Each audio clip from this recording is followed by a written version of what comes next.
CPU ప్లేస్మెంట్ల రికార్డులు సృష్టిస్తోంది. Final year student 2.5 కోట్ల ప్యాకేజ్ పొందుతున్నారు. 1700 మందికి పైగా ఎల్పియు స్టూడెంట్స్ 10 లక్షల నుంచి 2.5 కోట్ల ప్యాకేజెస్ పొందారు. విద్యా విప్లవం ప్రారంభమైంది లవ్లీ ప్రొఫెషనల్ యూనివర్సిటీలో. అనంతపురం కలెక్టరేట్ ఎదుట అంగన్వాడీలు ధర్నాకు దిగారు. కల్లబొల్లి మాటలు చెప్పి చంద్రబాబు, పవన్ కళ్యాణ్ తమను మోసం చేశారు అని ఆగ్రహం వ్యక్తం చేశారు. వైఎస్ఆర్సీపీ ప్రభుత్వ హయాంలో తమకు అమ్మ ఒడి సహా అన్ని సంక్షేమ పథకాలు అందాయని, ఇప్పుడు ఎందుకు అమలు చేయడం లేదు అని నిలదీశారు. సంక్షేమ పథకాలు తమకు కూడా వర్తింపచేయాలి అని డిమాండ్ చేశారు. లేదంటే పెద్ద ఎత్తున పోరాటం చేస్తామని అంగన్వాడీలు హెచ్చరించారు. దీనిపై మరింత సమాచారం మా ప్రతినిధి శివారెడ్డి అందిస్తారు. ఆంధ్రప్రదేశ్ రాష్ట్రంలో అంగన్వాడీలు రోడ్డెక్కారు. తమకు కూడా సంక్షేమ పథకాలు వర్తింపజేయాలంటూ అన్ని కలెక్టరేట్ల వద్ద నిరసన కార్యక్రమాలు చేస్తున్న పరిస్థితి కనిపిస్తోంది. చూడొచ్చు, అనంతపురం కలెక్టర్ కార్యాలయం వద్ద బైఠాయించి నిరసన తెలియజేస్తున్న వాతావరణం కనిపిస్తోంది.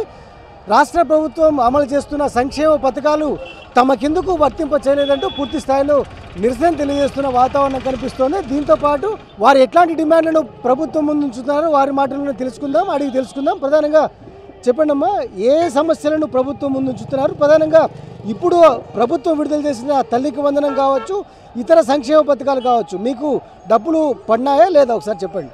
మాకు తల్లికి వందనం అయితేనేమి, రేషన్ కార్డులు అయితేనేమి, పెన్షన్స్ అయితేనేమి ఏ సంక్షేమ పథకము వర్తింప చేయడం లేదు. మేము అధికారంలోకి వస్తే అంగన్వాడీ సమస్యలన్నీ పరిష్కరిస్తామని హామీ ఇచ్చిన పరిస్థితి ఉంది. మరి సంవత్సరం అయింది, ఇంతవరకు ఒక హామీ కూడా మాకు అమలు కావట్లేదు. ఈరోజు 12,000 రూపాయలు మించిన వారికి తల్లికి వందనం వర్తించదు, అంగన్వాడీలకి వర్తించదని చెప్తున్నారు. మరి అంగన్వాడీలకు వస్తున్నది కేవలం 11,500 రూపాయలు, మినీ వర్కర్లకి ఆయాలకు వస్తున్నది 7,000 రూపాయలు. మరి వాళ్ళకు కూడా వర్తించిన పరిస్థితి ఉంది. ఈరోజు ఏమి అంటే సచివాలయంలోకి వెళ్తే మీరు గవర్నమెంట్ ఉద్యోగస్తులు అంటున్నారు. మరి గవర్నమెంట్ ఉద్యోగస్తులు అయితే మాకు కనీస వేతనం అమలు చేయండి. ప్రభుత్వానికి తెలుసు అంగన్వాడీల పట్ల కష్టం ఏంటి, మా జీతం ఏంటి, మా బద్దం ఏంటి అని అన్నీ తెలుసు. కానీ ప్రభుత్వము వచ్చిన వెంటనే అంగన్వాడీలు ఉన్నారో లేదో, మేము ఆడబిడ్డల పక్షాన చిన్నపిల్లలకి, గర్భవతులకి మేము పక్షాలకు అన్ని అందరికీ సరైన సమూల ఆహారం ఇస్తామని చెప్పిన ప్రభుత్వమే. మరి అట్లాంటి ప్రభుత్వం చెప్పి ఇప్పుడు అదే గర్భవతులు తాలింతరికి ఇచ్చే పనిచేసే అంగన్వాడీలు మాత్రం గుర్తించలేకపోతా ఉంది. మీరే అంటున్నారు ప్రభుత్వ ఉద్యోగాలు అంటున్నారు. మరి ప్రభుత్వ ఉద్యోగానికి ఏమైతే వర్తిస్తాయో మాకు వర్తించేటట్టు చేయండి. మాకే సంక్షేమ పథకాలు అవసరం లేదు.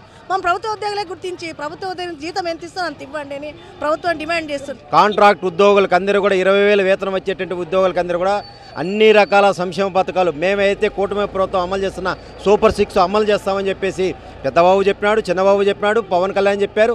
ఈరోజు సంక్షేమ పథకాలు అందనటువంటి పరిస్థితి కొనసాగుతుంది. మేము ఒకటే అడుగుతున్నాం, రాష్ట్రంలో ఈరోజు ఆకలి చావులు చనిపోతున్నారు, కనీస వేతనాలు అమలు కాక రోడ్డు ఎక్కేటువంటి పరిస్థితి వస్తుంది. సంవత్సర కాలం తిరగమునిపే ఈరోజు రోడ్ల మీదకి వచ్చేటువంటి పరిస్థితి వస్తుంది. ఇప్పటికైనా ప్రభుత్వం పునరాలోచన చేయాలని చెప్పేసి అడుగుతున్నాం. తల్లికి వందనం సహా మొత్తం సంక్షేమ పథకాలన్నీ ఖచ్చితంగా అంగన్వాడీలకు వర్తింప చేయాలని డిమాండ్ చేస్తున్న పరిస్థితి కనిపిస్తుంది. ఎందుకంటే చాలని వేతనాలతో బతుకు ఈడ్చుకొస్తున్నా ఒకవైపున అంగన్వాడీ సమస్యలు పరిష్కరించాలని చాలా రోజులుగా డిమాండ్ చేస్తున్నప్పటికీ, ఆందోళన చేస్తున్నప్పటికీ పూర్తి స్థాయిలో స్పందించలేదు. ఇప్పుడు తల్లికి వందనం కూడా తమకు అమలు చేయకపోవడం, అదేవిధంగా ఆర్థిక సాయం అందించకపోవడాన్ని పూర్తి స్థాయిలో సీరియస్గా తీసుకుంటున్నాం. అందుకే ఉద్యమాన్ని మరింత ఉధృతం చేస్తామని చాలా స్పష్టంగా హెచ్చరిస్తున్నారు అంగన్వాడీలు. వీడియోస్ శ్రీనివాస్ శివాడి, సాక్షి న్యూస్, అనంతపురం జిల్లా.